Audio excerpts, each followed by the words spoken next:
President Donald Trump has named a board of peace to oversee post-war Gaza.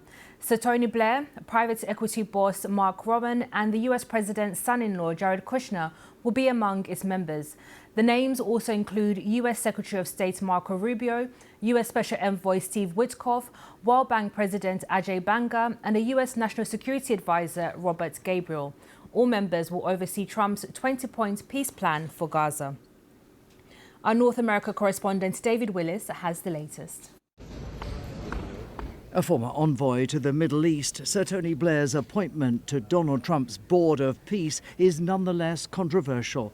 There were reports as recently as last month that he'd been sidelined following objections from several Muslim and Arab states over his role in the US-led invasion of Iraq in 2003.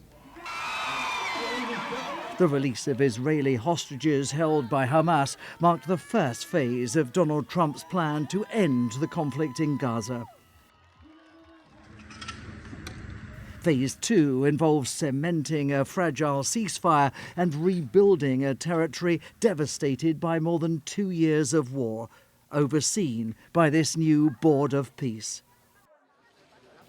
Chaired by Donald Trump, the board's 7 founder members include both the president's son-in-law, Jared Kushner, and his special envoy, Steve Witkoff, who together were credited with brokering the recent ceasefire in Gaza. Other members include the US Secretary of State Marco Rubio, another of Mr. Trump's trusted aides.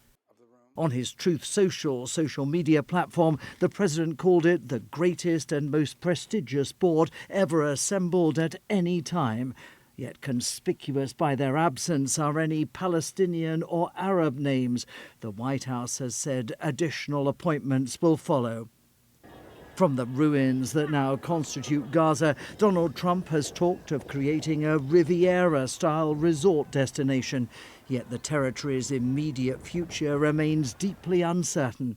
Israel and Hamas have each accused the other of violating the current ceasefire, and Hamas has yet to publicly commit to a full disarmament in Gaza. David Willis, BBC News, Washington. Stephen Zunes is the Director of Middle East Studies at the University of San Francisco. He told me what he makes of the newly announced board.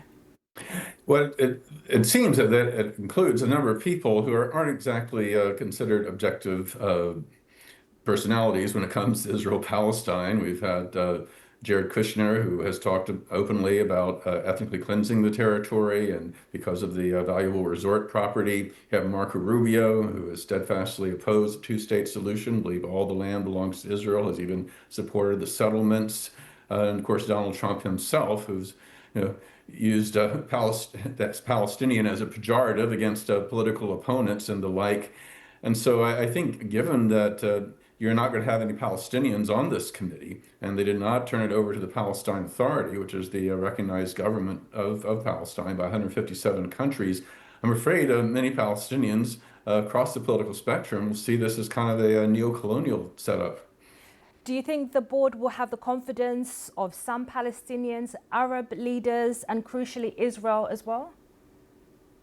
Perhaps Israel, but again, I think with the lack of Arab representation and with people who are hostile to even the most modest of Palestinian aspirations, it may just really feed Hamas's narrative, that the world is stacked against them and they need to embrace this kind of extremism. I mean, the good thing, of course, is that if they are able to establish some kind of technocratic authority, and so that Hamas is no longer the governing entity in Gaza, I mean, obviously that's a step forward.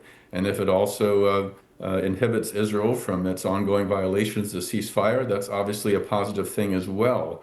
But in terms of the longer range plans of bringing real peace and security, let alone justice, I'm relatively skeptical of this, the makeup of this committee. Of course, the Trump administration will say that it has brought about the ceasefire that's now in place and that it's committed to the reconstruction of Gaza. You mentioned the Palestinian Technocratic Committee that will be set up under this plan. How independent do you think it will be?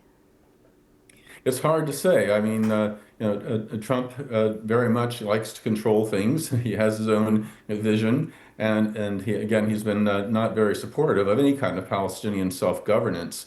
At the same time, if they do seem to be the kind of people who are serious about a reconstruction and rebuilding the area in a way that meets the needs of the population, as opposed to a kind of disaster capitalism, if you will, that in which Trump and his cronies might try to take advantage of the situation for financial gains.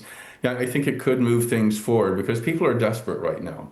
They've had decades of siege and misgovernment and repression by Hamas. They've had this devastating war. So any sense of normalcy, any kind of moving forward, obviously would be a positive development. The thoughts of Professor Zunez from the University of San Francisco there.